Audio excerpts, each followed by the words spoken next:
네, 사무엘상을 지금 계속해서 이어서 보고 있습니다. 이제 앞으로 큰 맥락을 좀 이해하고 계속 본문을 마주해야 이 사무엘상을 그냥 그 맥락을 놓치고 보면 어떤 사건들, 그냥 이스라엘의 어떤 사건들로만 보여요. 그런데 지금 이 사무엘상은 계속 밑에 어떤 그 말씀이 기초로 깔려 있냐 하면 사무엘상의 핵심 구절이 뭐였습니까? 사무엘상 2장 30절에 하나님께서 말씀하시기를 나를 존중하는 자를 하나님께서 어떻게 하신다고요?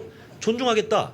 그 마음의 저울을 그 비유로 드렸죠. 이스라엘 백성들에게 그 존중이라는 말, 영광이라는 말, 이 무게라는 말을 그 단어로 계속해서 그 어휘로 같은 말을 사용해서 하나님께서 우리를 바라보시면서 갖고 계신 통치 기준, 우리가 하나님을 그 저울 가운데 한쪽에 하나님을 올려놓고 다른 쪽에 뭔가를 올려놔도 그 어떤 것을 올려놔도 하나님이 더 무겁습니다. 하나님이 더 중요합니다. 하나님께서 더 나에게 영광이십니다. 이 저울을 분명하게 하는 사람들을 하나님이 또한 그렇게 높여주시겠다, 인정하시겠다, 갚아주시겠다는 것이 하나님의 통치 방식이었고 과연 그게 맞나 안 맞나가 계속해서 지금까지 진행되어 오고 있습니다.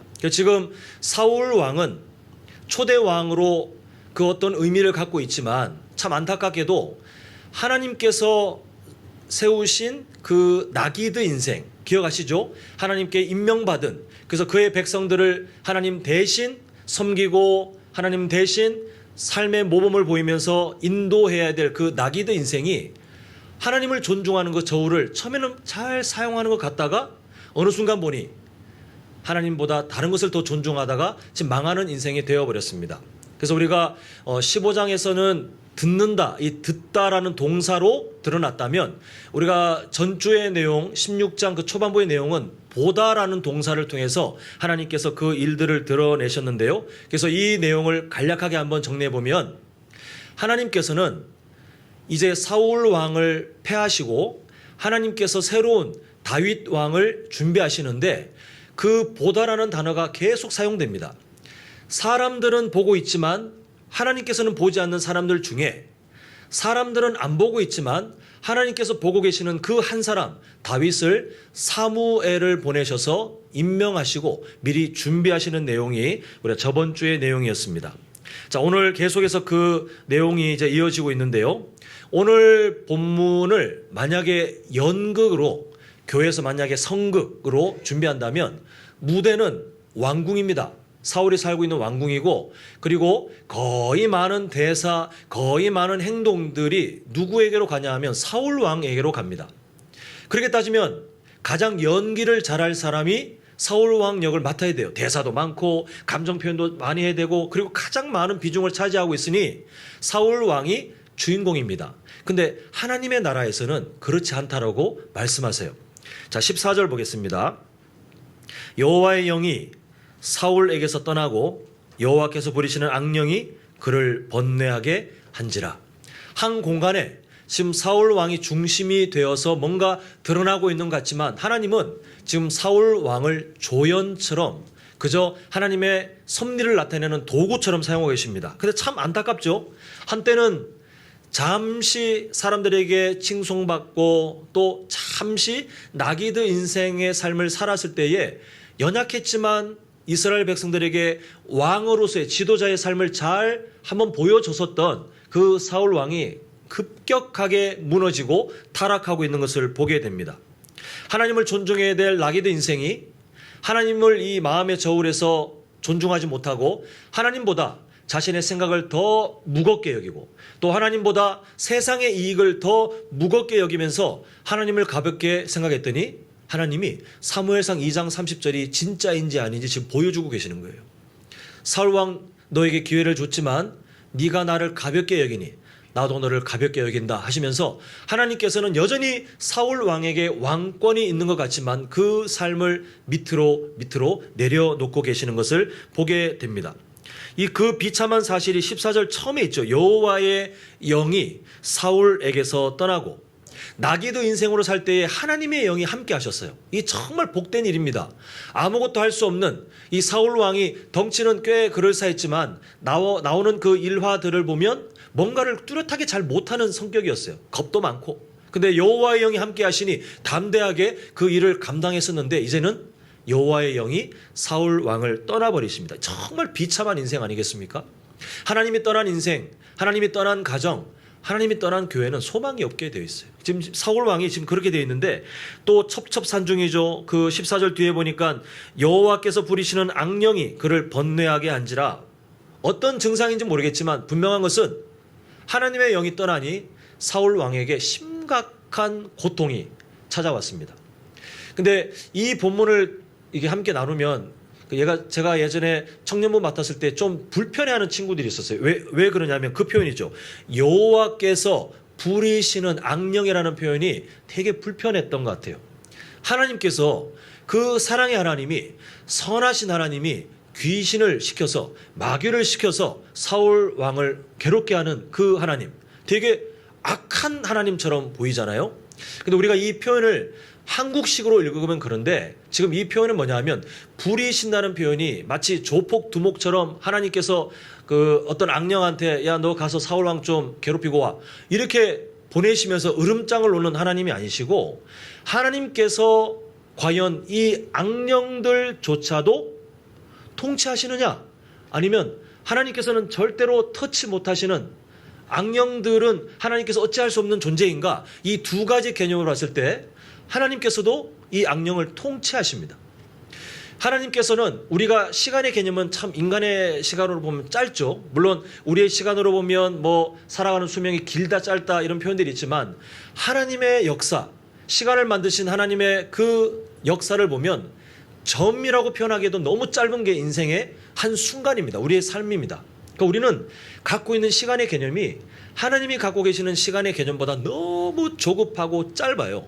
그러다 보니 하나님의 섭리, 하나님의 통치, 하나님의 다스리심을 자꾸 어떤 사건들을 통해서 하나님이 있다 없다, 하나님께서 좋다 안 좋다 이렇게 사건들로 해석하는데 하나님의 일하심은 전체적인 결말을 가지고 하나님께서 어떻게 일하시는지의 그 맥락을 가지고 우리는 그 하나님의 마음을 발견하게 되는데 지금 하나님께서 보시는 이 악령, 여호와께서 부리시는 악령이라는 표현이 그 하나님의 큰 틀, 구원의 역사 가운데 이 악령이 하나님께서 어찌할 수 없는 지멋대로 돌아다니는 악령이 아니라 그조차도 하나님을 대적하는 그 존재조차도 하나님이 통치하시는 섭리 가운데 때로는 허용하시기도 하고 때로는 하나님께서 멸하시기도 하고 통치하시는 것을 보게 됩니다. 바로 그 의미예요. 그래서 이런 여러 가지 일들이 하나님께서 일부러 가만히 있는 악령을 보내가지고 사울 왕을 괴롭히는 것이 아니라 사울 왕에게 악한 영이 찾아가 괴롭힐 때에 하나님께서 때로는 그 삶 가운데 징계, 심판의 의미로 마치 이스라엘 백성들이 죄를 지을 때에 주변 민족을 통해서 그렇게 하셨던 것처럼 악한 영을 통해서 심판하시도록 하나님께서 허용하시는데 그 의미를 구약 성경의 표현으로는 여호와께서 부리시는 악령 이렇게 표현되고 있으니까 우리가 오해를 피하는 것이 좋겠습니다. 아무튼 오늘 본문 내용을 간단하게 한번 정리해 보자면 악한 영이 사울 왕을 괴롭힙니다. 이때 한 사람의 추천으로 다윗이 요즘으로 치면 음악 치료사 이런 일을 하기 위해서 사울 왕을 찾아오고 다윗이 수금을 연주하니까 이 사울 왕의 고통이 아예 사라진 게 아니라 잠시 좀 평안을 얻게 되는 그 일들이 이게 나타나는 것을 보게 됩니다. 하나님께서 오늘 본문을 끌어가시는데 보면 하나님은 좀 드라마틱한 흐름을 좋아하시는 것 같아요. 그냥 밋밋한 것보다 뭔가를 대비시키고 하나님께서 바라시는 것과 바라시지 않는 것들 그 양면의 모습을 서로 겹쳐서 하나님이 비교하면서 우리가 하나님의 마음을 발견하게 하시는데요. 자, 어떻게 볼 수 있냐면 하나님께 버려진 사울 왕이 하나님께 선택된 다윗을 통하여 해결책을 얻습니다. 하나님께 버려진 사울 왕의 삶에는 이제 소망이 없어요. 그런데 하나님께 선택된 다윗을 통해서 이 소망 없는 사울 왕이 잠시 치료를 받고 위로를 받는데 또 하나의 구성이 있어요. 17절 보겠습니다. 자, 17절 보시면 사울이 신하에게 이르되 나를 위하여 잘 타는 사람을 그 악기를 연주하는 사람을 말하죠. 잘 타는 사람을 구하여 내게로 데려오라 하니 이렇게 말하는데요. 아까도 말씀드렸지만 저번 주 16장을 살펴볼 때의 키워드가 보다였습니다. 그래서 사무엘조차도 인간의 외모를 보고 와, 이 사람이 하나님께서 준비하신 왕인가 보다 홀딱 속아 넘어갔잖아요. 그때 하나님께서 하신 말씀이 보니까 나 여호와는 사람의 외모를 보지 않고 뭘 보신다 그랬습니까? 중심을 보신다. 하나님의 보심과 인간의 보심이 다른 것을 보게 됩니다. 지금 사람이 보는 사람과 사람이 보지 않던 사람, 다윗이 우리가 저번 주에 보았던 내용에 되게 소외받지 않았습니까? 가족들이, 특히 아버지의 눈에 보여지지 않는 사람이었어요. 그때 당시 가장 유명하고 가장 영향력 있는 지도자가 자신의 가정에 찾아와서 너 아들들을 성결케 하라, 함께 예배한다 라고 했을 때에도 전혀 고려하지 않았던, 아예 왜 그런지는 잘 모르겠습니다만 아예 고려하지 않았던, 보여지지 않는 다윗이었는데, 지금 하나님께서는 사람이 주목하고 환영했던 사울 왕에게, 그러나 사람의 눈에는 보이지 않았지만 하나님이 주목하시는 다윗을 보내셔서 이 다윗이 이스라엘의 역사에 등장하도록 지금 만드시는 것을 보게 됩니다. 근데 이때 사용된 단어를 좀 봐야 되는데요. 17절 그 중간 뒤에 보면 사울이 이렇게 말하죠. 잘 타는 사람을 구하여, 우리나라 말은 구하여라고 번역되어 있는데 이게 어떤 단어냐 하면 우리가 저번 주에 보았던, 하나님께서 계속 같은 단어를 사용해서 어떤 하나님의 기준을 보여주셨죠. 보다, 보았다, 보고 있다, 이런 단어가 16장 우리가 저번 주에 보았던 13절까지의 내용에 계속해서 반복되었는데 같은 단어예요. 지금 하나님께서는 보고 있다라는 하나님의 그 일하심을 지금 이 상황에서도 지금 보여주고 계시는데요. 사울이 이렇게 말한 것 같습니다. 신하에게 말하되 나를 위해서 악기 잘 타는 사람이 있는지 보고 그 사람을 나에게 데려오라, 이렇게 했는데, 사울 왕은 자기에게 도움이 되는 사람을 보고 데려오려고 했지만 하나님은 그 사울 왕마저도 사용하셔서 하나님이 주목하시는 다윗을, 하나님이 보고 계시는 다윗을 이 이스라엘 왕궁으로 데려오셔서 하나님의 일들을 풀어나가시는 것을 보게 됩니다. 이렇게 해서 보는 경건에 실패했던 사울 왕 대신 보는, 하나님의 그 일하심을 듣고 하나님의 일하심을 보는 그 다윗의 삶을 통하여 하나님의 역사들을, 무엇보다 우리 12월이잖아요. 예수님이 오실 그 왕조를 준비하시는 이 다윗 왕을 준비해 가시는 것을 보게 됩니다. 자, 이때 중요한 구절이 하나 있는데요. 자, 우리 18절을 한번 같이 한 목소리로 읽어보겠습니다. 자, 우리 18절 함께 읽겠습니다. 시작. 한 사람이 대답하여 이르되 내가 베들레헴 사람 이새의 아들을 본즉 수금을 탈 줄 알고 용기와 무용과 훈련이 있는 준수한 자. 자, 그 다음 주목합니다. 뭐라고 되어 있죠? 여호와께서 그와 함께 계시더라. 오늘 본문의 핵심이 딱 여기에요. 오늘 좌우에 있는 모든 다른 본문들은 바로 이 내용을 우리에게 부각시키기 위해서 하나님께서 주신 본문인데, 어떤 사람이 다윗을 추천할 때 뭐 이런 장점이 있어요, 저런 장점이 있어요 라고 했지만, 하나님께서 오늘 우리에게 말씀하시는 다윗의 가장 큰 특징이 뭐냐 하면 여호와께서 함께 계시는 사람이었다, 이렇게 말하고 있습니다. 하나님께서는 여호와께서 떠나셔서 함께하지 않는 사울 왕이 있는 왕궁에 여호와께서 함께 계시는 다윗을 불러서 그곳에서 하나님의 일들을 이루어 가시는데, 한번 생각해 보셨으면 좋겠어요. 여호와께서 함께 하시는 삶이 뭘 것 같습니까?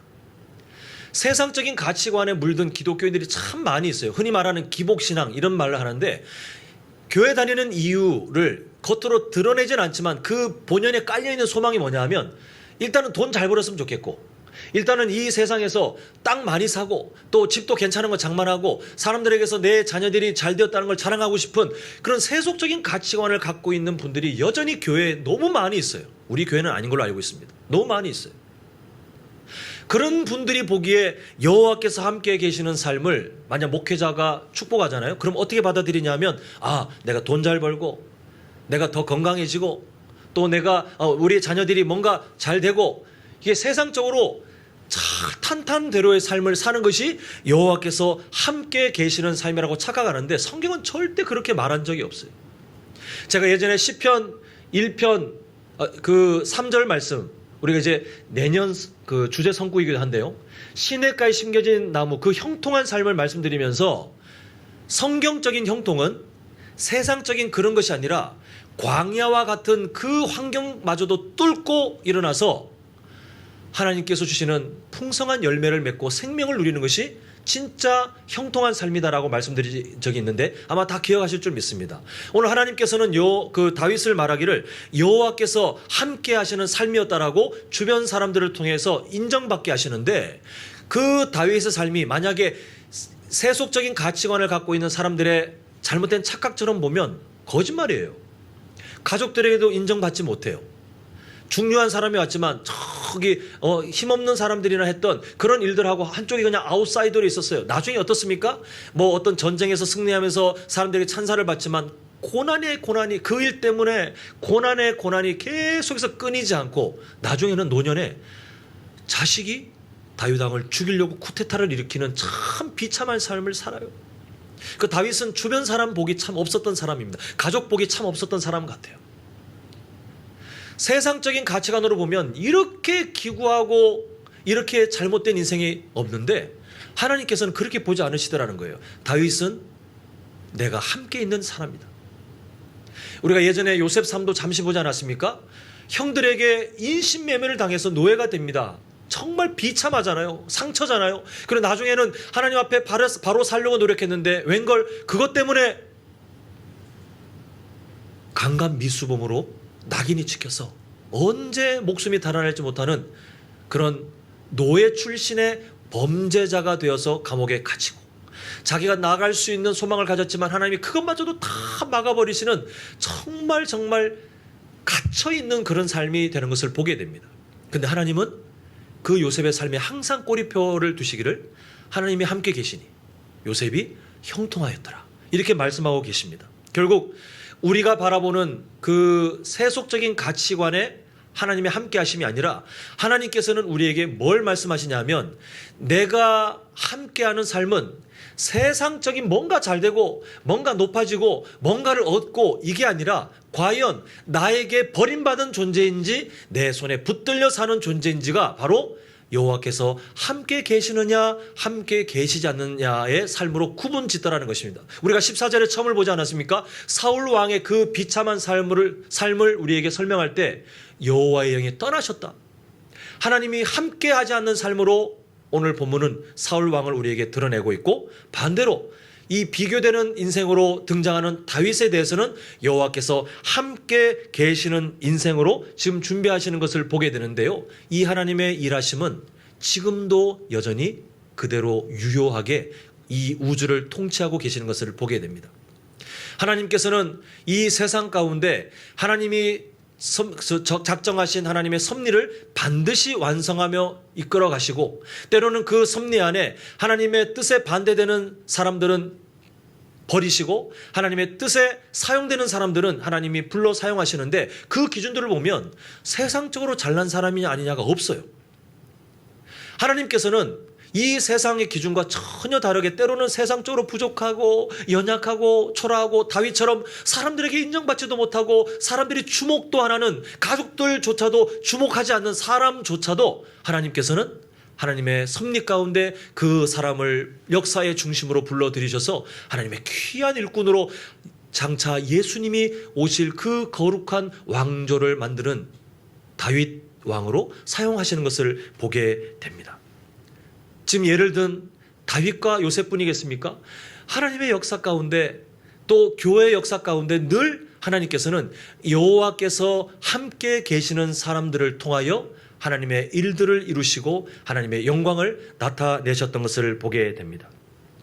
사랑하는 성도 여러분, 정말 이 자리에 서 있는 우리 교회를 섬기는 목회자의 마음으로 정말 간절히 바라는 것은요, 이 자리에 계시는, 아니 오늘 부득이한 상황으로 오셨던 우리 다른 성도님들조차도, 또 우리 성도님들의 모든 자제분들, 손주들까지도 오늘 다윗에게 붙어있던 꼬리표, 여호와께서 함께 하시는 삶이라는 그 귀한 평가가 우리 모두에게 있기를 간절히 소망합니다.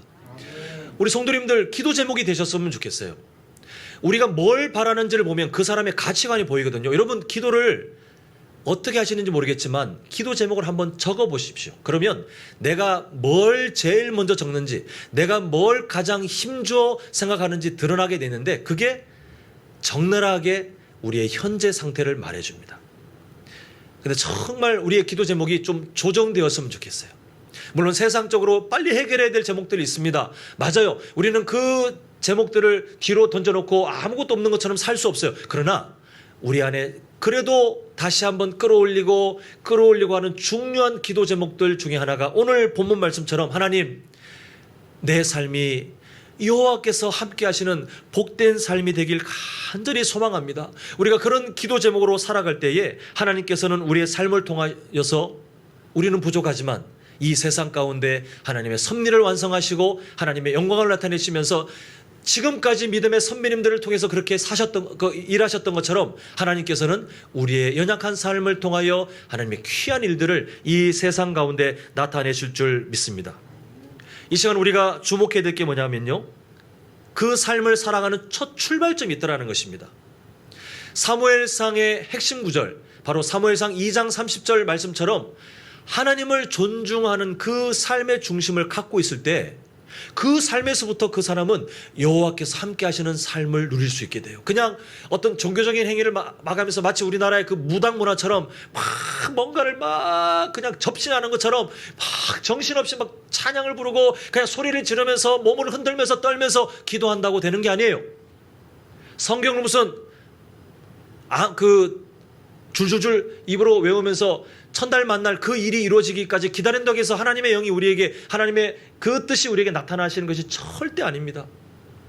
우리가 하나님께서 함께 하시며 하나님의 뜻을 나타내는 귀한 인생이 되는 첫 출발점은 여전히 부족함에도, 그럼에도 하나님, 나는 하나님을 존중하는 삶을 살겠습니다.